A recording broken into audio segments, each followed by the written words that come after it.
வந்து laptop, computer இதெல்லாம் வந்து ரொம்ப எட்டாக்கனியா இருக்கு. எல்லாம் இன்டர்நெட் கேஃபேக்கு போயிட்டு, அங்க போயிட்டு காசெல்லாம் செலவு பண்றதுக்கு அவங்களால முடியல. இந்த மாரிலாம் இருக்கு. அப்போ வந்து ஒருத்தர் பையன் வந்து பசங்க வந்து 10த் முடிச்சுட்டு +1, +2 போம்போது அவங்க என்னென்னலாம் படிக்கலாம், என்னென்னலாம் தேடலாம்ன்னு சொல்லிட்டு ஒரு கணினி மூலியமா தான் தேட முடியும். ஸோ அந்த கணினி வந்து அவங்களுக்கு வந்து ஒரு எட்டாக்கனி. ஸோ அவங்களால வந்து நடுத்தர மக்களால வாங்க முடியாது. அப்படி இருக்கும்போது இது வந்து அரசே வந்து மாணவர்களுக்கு 10த் முடிச்சுட்டு +1 போம்போது குடுத்தாங்கன்னா, ரொம்ப நல்லா இருக்கும் அப்படின்ற கருத்து எனக்குள்ள ஏற்பட்டது. அத வந்து எழுத்துப்பூர்வமா நான் வந்து எல்லா அரசுக்கும் எழுதி போட்டேன். பிரதமர் முதல் கொண்டு ஜனாதிபதி டாக்டர் அப்துல் கலாம் இருந்தாரு. எல்லாருக்குமே நான் எழுதி போட்டேன். புரியுதுங்களா? எல்லாருக்குமே எழுதி போட்டேன். 2010 இது. பேப்பர்ஸ் எல்லா இடத்துலயும் இருக்கு. சரிங்களா?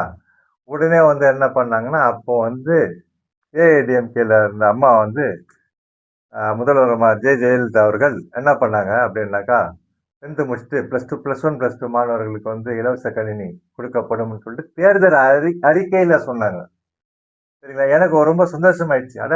நம்ம எங்க இருந்தோ நம்ம எழுதி போட்டது. இது ரவி தான் சொன்னாரு. அதனால தான் நம்ம செய்றோம்ன்னு சொல்லிட்டு அவங்க சொல்லவும் தேவையில்ல, தேவையே இல்ல. எனக்கு வேண்டியது என்னன்னா, ஆக மொத்தம் நம்மளோட கருத்து வெளியில வந்துதா? அது மக்களுக்கு பயன் இருக்கா? இது என்னோட பணி. சரிங்களா? நான் வந்து அரசு பதவியில வந்துட்டோ, ஒரு எம்எல்ஏ ஆயிட்டோ, எம்பி ஆயிட்டோ, மினிஸ்டர் ஆயிட்டோ தான் நான் இத சொல்லணும்னு அவசியம் இல்ல.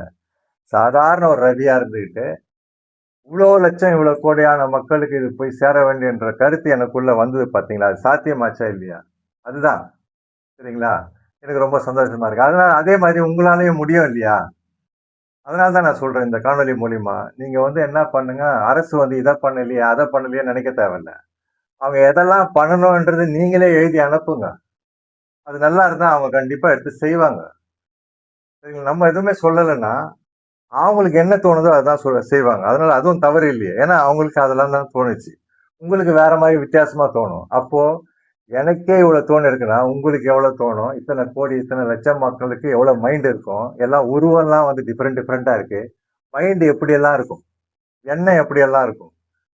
உங்களுக்குள்ள இருக்கிற நல்ல எண்ணங்கள், பொக்கிஷங்கள், அத எடுத்து எந்த அரசு வந்தாலும் சரி, அவங்களுக்கு நீங்க எடுத்து குடுத்தீங்கன்னா, அவங்க அப்படியே புடிச்சுப்பாங்க. அது அப்படியே ரிட்டர்ன் வரும். வந்ததுன்னா எல்லா மக்களுக்கும் போய் சேரும். எவ்வளவு பெரிய விஷயங்க. அதே மாதிரி என்னன்னா, அடுத்து ஒரே ஒரு மேட்டர் சொல்லிட்டு இந்த காணொளிய இதோட முடிச்சுக்கிறேன். செருப்பு. திரும்பவும் வந்து என்ன பண்ணேன், எவ்வளோ 1000 கிலோமீட்டர் எல்லாம் சுத்துனேன். சுத்திட்டு அப்படியே தமிழ்நாட்டுல பார்க்கும்போது பார்த்தீங்கன்னா, சில கிராமத்துல பசங்கலாம் வந்து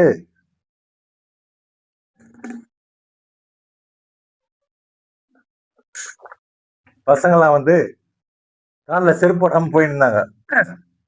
அப்படியே யோசனை பண்ணேன். கிராமத்துலலாம் வந்து வயல்லாம் விளையுது இல்லைங்களா?